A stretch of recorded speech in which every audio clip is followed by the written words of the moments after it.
늦은 밤 술도가 창고 앞 작은 마당. 세리는 장독대 옆에 놓인 오래된 의자에 앉아 하늘을 바라보고 있었다. 달빛이 유난히 맑았고 바람은 이른 가을처럼 서늘했다.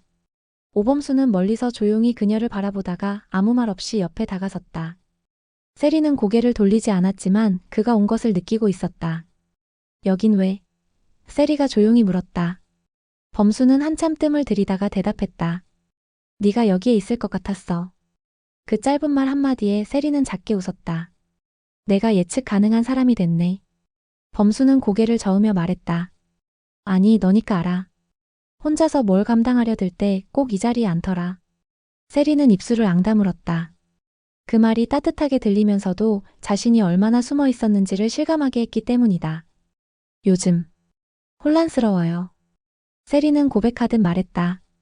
아빠는 그렇게 무너졌고 가족들도 다들 지쳐있고 그런데 나만 이렇게 범수 씨 옆에 있어도 되는 걸까 싶어요. 범수는 그녀 옆에 천천히 앉았다.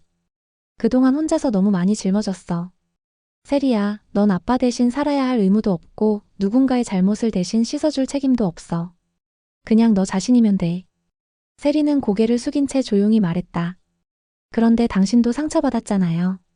나 때문에, 우리 가족 때문에. 한이도 지켜야 하고 일도 바쁘고.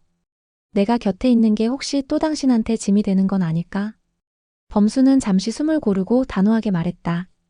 세리야, 넌 내 삶에 단 한 번도 짐이었던 적 없어. 오히려 너 있어서 내가 하루를 견딜 수 있었어. 세리는 눈시울이 붉어졌다. 떨리는 목소리로 말했다. 그렇게 말해줘서 고마워요. 범수는 그녀의 손을 조심스럽게 감쌌다. 나 요즘 생각했어. 네가 없으면 내 하루가 너무 공허해. 한이 웃는 것도 너랑 나눌 수 없으면 외롭고. 그래서 결심했어. 세리는 그를 바라보며 물었다. 무슨 결심? 범수는 진심을 담아 말했다. 이제 우리 정식으로 함께 시작하자. 한이한테도 가족들한테도. 이젠 우리라고 말하고 싶어. 너랑 나 그리고 한이. 가족으로. 세리는 숨을 들이마셨다. 기다렸던 말이었고 무서웠던 말이기도 했다. 그러나 그 말이 이렇게 따뜻하게 들릴 줄은 몰랐다. 그녀는 고개를 끄덕이며 조용히 대답했다. 그래요. 우리. 그렇게 해요. 며칠 후 마광숙과 한동석의 결혼식 영상이 식구들끼리 다시 재생되고 있었다. 그 장면에는 독고세리가 부케를 받는 모습도 담겨 있었다. 부케 받으면 6개월 안에 결혼해야 해 누군가의 농담 섞인 말에 모두 웃었지만 그 순간 세리와 범수는 눈이 마주쳤고 조용히 웃었다. 아무 말 없었지만 그 미소에는 모든 약속이 담겨 있었다. 그날 밤 세리는 한이 옆에 앉아 조용히 속삭였다. 한이야, 엄마라는 말. 조금 어색하지만 언젠간 너도 내 손 잡아줄 수 있을까? 한이는 말을 못했지만 세리의 손가락을 꼭 잡았다. 다음 날 아침 세리는 장미애에게 차를 따라주며 말했다. 엄마, 나 범수 씨랑 진지하게 생각하고 있어요. 결혼도. 장미애는 눈을 동그랗게 뜨더니 이내 미소 지었다. 그래, 이제야 말이 통하네. 세리는 웃었다. 그 웃음 속에는 긴 시간을 견뎌낸 감정의 끝자락과 새로운 시작의 안도감이 섞여 있었다. 그날 저녁 범수는 세리에게 반지를 건넸다. 큰 프로포즈도 없었다. 그저 담백한 말 한마디. 이제는 나 말고 우리로 살자. 세리는 고개를 끄덕이며 조용히 대답했다. 그래요, 우리로 살아요. 늦은 오후 신라주조 구 사무실이었다. 텅 빈 책상과 낡은 서류 더미가 햇빛에 반쯤 바랜 채 놓여 있었다. 그곳은 한때 독고탁 회장의 이름으로 무겁게 채워져 있던 자리였다. 지금은 단지 그가 마지막으로 스스로를 정리하고 있는 자리일 뿐이었다. 독고탁은 천천히 손에 들린 종이 한 장을 내려다보았다. 퇴직서라는 제목도 없이 구겨진 편지지처럼 적어내려간 메모였다. 서툰 글씨였지만 그는 처음으로 마음을 담아 글을 적었다. 쫄린다, 미애야. 그는 문득 그 말을 소리내어 읊조렸다. 그 말이 의미하는 바를 알고 있었다. 단순히 두려워서가 아니라 자신이 잃어버린 모든 것 앞에 진심으로 죄스러웠기 때문에 쫄리는 것이었다. 그 순간 문이 열리고 장미애가 들어섰다. 그녀는 아무 말 없이 그를 바라보았다. 독고탁은 고개를 돌리지 않은 채 작게 웃었다. 내가 살면서 겁이란 걸 느껴본 적이 별로 없었어. 사람들 무서운 것도 모르고 나보다 큰 자본도 안 무서웠지. 근데 요즘은 너 눈빛이 제일 무섭더라. 장미애는 말없이 그의 맞은편에 앉았다. 독고탁은 조심스레 말을 이어갔다.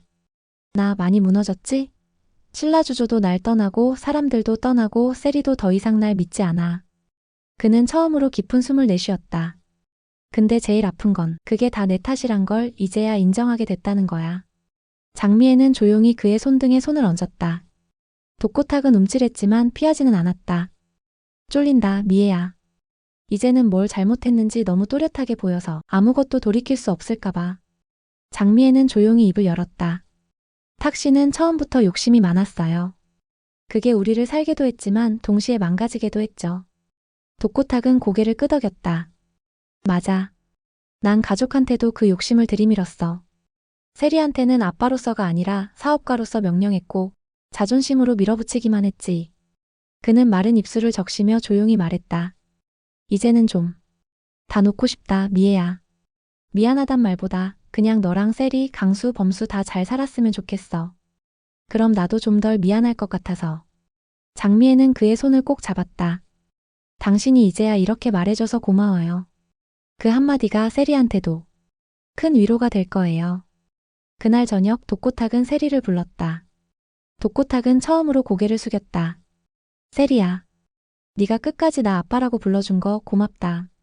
난 그 자격도 없었는데. 세리는 말을 잇지 못했다. 하지만 독고탁이 처음으로 진심을 꺼낸 순간 그녀의 눈에는 서서히 눈물이 맺혔다. 난 아빠가 무너졌다는 게 마음이 아팠어요. 믿고 하나도 그래도 아빠였으니까. 독고탁은 눈을 감았다. 아빠 노릇 못해서 미안하다. 다신 내 인생에 짐 되지 않을게. 그 대신 행복하게 살아. 범수랑 한이랑. 정말 행복해져. 세리는 고개를 끄덕이며 중얼거렸다. 아빠도 너무 미워하지 말아요, 자기 자신을. 독고탁은 잠시 웃었지만 입꼬리가 떨렸다. 그건 좀 어렵겠지만 노력해볼게. 그날 밤 독고탁은 술도가 창고에 조용히 들어가 오래된 장부를 꺼내 정리했다. 손끝이 닿는 곳마다 과거의 흔적이 남아 있었다. 그러다 그는 작은 종이에 몇 글자를 남겼다. 내가 지키지 못한 가족, 이젠 너희가 지켜줘야 한다. 난 조금 쫄리지만 그래도 믿어볼게. 독고탁. 늦은 봄, 독수리술도가 앞작은 정원에는 유난히 노란빛이 짙게 내려앉아 있었다. 오강수는 손에 물뿌리개를 들고 조용히 꽃나무 아래를 돌보고 있었다. 얼마 전부터 그는 아침마다 이 정원을 가꾸는 일이 일상이 되었다. 그날도 그는 평소처럼 물을 주고 있었고 그 순간 뒤에서 조심스러운 발소리가 들려왔다. 고개를 돌리자 한봄이 조용히 서 있었다. 밝은색 블라우스를 입고 환한 얼굴로 웃고 있었지만 눈빛은 어딘가 조심스러워 보였다. 오빠 여기 있었네요. 강수는 살짝 당황했지만 미소 지었다. 응. 아침엔 여기가 조용해서 좋아. 한봄은 그의 옆으로 다가왔다. 두 사람 사이엔 말로 다 설명할 수 없는 긴장과 설렘이 동시에 감돌았다. 아빠 결혼식 때 이후로 우리가 이렇게 마주 앉는 건 처음이네요. 강수는 그 말을 듣고 고개를 끄덕였다. 그러게. 시간이 금방 가버린 것 같아. 한봄은 작게 숨을 쉬었다. 그날 부케 받는 세리 언니 보면서 나도 문득 그런 생각이 들었어요. 나도 언젠가는 좋아하는 사람이랑 그렇게 웃을 수 있을까? 그런 마음. 강수는 물뿌리개를 내려놓고 그녀를 바라보았다. 한봄아, 나 요즘 계속 고민했어. 우리 관계가 너무 애매한 위치에 있어서. 한봄은 고개를 끄덕이며 입꼬리를 올렸다. 나도요. 우리 가족처럼 얽혀 있으니까. 나도 그게 늘 마음에 걸렸어요. 강수는 잠시 망설이다가 조심스럽게 말을 이었다. 그치만 나는 네가 좋아. 그 감정이 어디서 시작됐는지 언제부터였는지 나도 잘 몰라. 근데 확실한 건 지금 이 순간에도 너를 보면 마음이 따뜻해진다는 거야. 한봄은 그 말을 들으며 눈을 동그랗게 떴고 곧 고개를 숙였다. 나도요. 사실 처음엔 그저 멋진 형처럼 느꼈어요. 하지만 시간이 지날수록 오빠가 웃으면 나도 괜히 기분이 좋아지고 오빠가 피곤해 보이면 내가 도와주고 싶더라고요. 강수는 작게 웃었다. 그럼 우리 어렵게 생각하지 말고 천천히 가볼까? 남들이 뭐라고 하든 우리 마음은 우리 거니까. 한봄은 조용히 고개를 끄덕였다. 네. 조심스럽지만 솔직하게. 그렇게 나아가요. 그날 이후 두 사람은 누군가에게 크게 알리지 않은 채 조심스럽게 서로의 곁을 지켰다. 함께 마당을 정리하고 장을 보러 나가고 우연히 손이 닿으며 머쓱하게 웃곤 했다. 마광숙은 어느 날 그런 둘을 보며 빙긋이 웃으며 한마디를 남겼다. 어머 너희. 눈빛이 심상치 않다. 그래도 좋네. 예쁜 마음이야. 강수는 붉어진 얼굴로 아무 말도 하지 못했지만 그날 이후 마음은 한층 더 가벼워졌다. 두 사람은 어떤 명확한 결말보다도 서로를 향한 마음이 진심이라는 것을 확인했다. 그리고 그 진심 하나로 충분하다는 것을 스스로 받아들이고 있었다. 그 봄날 노란 햇빛 아래 강수와 한봄은 처음으로 서로의 손을 꼭 잡았다. 말없이 하지만 모든 것을 담아. 그 순간만큼은 세상 어느 누구보다 따뜻한 두 사람이었다. 공주실은 어느덧 결정을 내린 얼굴이었다. 나도 이제 골든캐슬로 들어가야겠어. 광숙이 결혼도 했고 동석이도 든든하니 이제는 내 삶 좀 살아야지. 그녀는 거울 앞에서 머리를 다듬으며 작게 중얼거렸다. 노년의 독립이란 어쩌면 처음으로 온전한 자신을 돌보는 용기인지도 몰랐다. 한편 미국에서 박정수는 오랜 고민 끝에 골든캐슬 입주를 신청했다. 요양이 필요한 정도는 아니었지만 혼자 있는 시간이 점점 두려워지고 있었던 그녀는 결국 결심했다. 이젠 나도 좀 기대고 살아볼래요. 그녀는 딸 같은 마광숙에게 조심스레 알렸고 광숙은 눈을 붉히며 웃었다. 어르신 아니 우리 엄마. 잘하셨어요. 놀랍게도 두 사람은 비슷한 시기에 입소 허가를 받았다. 한동석은 이를 알고 난 후 한동안 묘한 표정을 지었다. 전 장모와 현 장모가 한 건물에서 산다는 사실이 어쩐지 평온할 리 없다는 예감 때문이었다. 공주실은 정수를 보자 반가운 듯 다가가 인사를 건넸다. 아이고 박 여사님. 미국에서 오시느라 힘드셨죠? 박정수는 공주실을 바라보다가 조용히 웃으며 답했다. 이젠 다 지난 일이지요. 그래도 여전히 딸 덕분에 우리가 이렇게 또 얽히네요. 두 사람은 어색한 웃음을 주고받았다. 하지만 둘 다 너무 많은 것을 잃고 지나온 사람들. 이제 와서 미워하거나 싸우기엔 인생이 너무 짧다는 걸 알고 있었다. 동거가 시작되자 사소한 충돌도 생겼다. 공주실 씨 식사 후에 커피는 이른 시간에 드시는 게 좋아요. 밤에 잠 안 오실 텐데.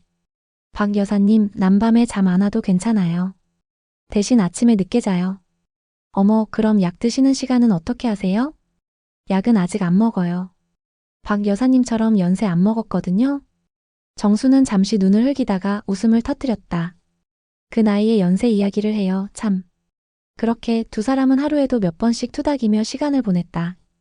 요양시설의 다른 입주자들은 그들을 골든캐슬의 시트콤 듀오라 부르기 시작했다. 누군가는 전 남편 장모랑 현 장모가 같이 산대라며 수군거리기도 했지만 두 사람은 개의치 않았다. 오히려 의외의 우정이 피어나기 시작했다. 박정수는 공주실의 단호함과 솔직함이 처음엔 낯설었지만 시간이 갈수록 진심이 느껴졌다. 공주실 역시 정수의 섬세하고 배려 깊은 말투가 점점 편안하게 다가왔다.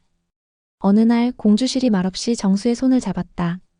박 여사님 우리 말 나요. 솔직히 나 혼자 있는 게 두려워서 여기 온 거거든요. 정수는 그 말에 잠시 고개를 숙였다가 작게 대답했다. 나도예요. 이제는 누군가와 함께 숨쉬고 싶었어요. 그날 밤 두 사람은 함께 웃으며 밤 산책을 나섰다. 서로 팔짱을 끼고 골든캐슬의 정원을 걸었다. 달빛 아래 두 그림자가 천천히 걸어갔다. 이제는 같은 방향을 향해 나아가는 사람들처럼. 그리고 며칠 후 마광숙과 한동석이 면회를 왔을 때 박정수와 공주실은 커피를 마시며 카드놀이를 하고 있었다. 두 사람은 놀란 얼굴로 둘을 바라봤다. 엄마들 무슨 일 있어요? 그러자 정수가 웃으며 말했다. 글쎄다 요즘엔 내 엄마랑 사는 게 제일 재밌네. 공주실이 맞받아쳤다. 나도. 박 여사님 아니었으면 벌써 짐 싸서 나갔지 뭐. 두 사람은 서로를 바라보며 웃었다. 그 웃음에는 늦은 우정, 지나간 상처, 그리고 새로운 인생의 시작이 담겨 있었다. 두 사람은 그렇게 서로의 거울이 되어주며 인생의 마지막 장을 함께 써내려가기 시작했다. 그것이 골든캐슬에서 피어난 가장 조용하고도 단단한 이야기였다. 구독, 좋아요는 영상 제작에 큰 힘이 됩니다. 감사합니다.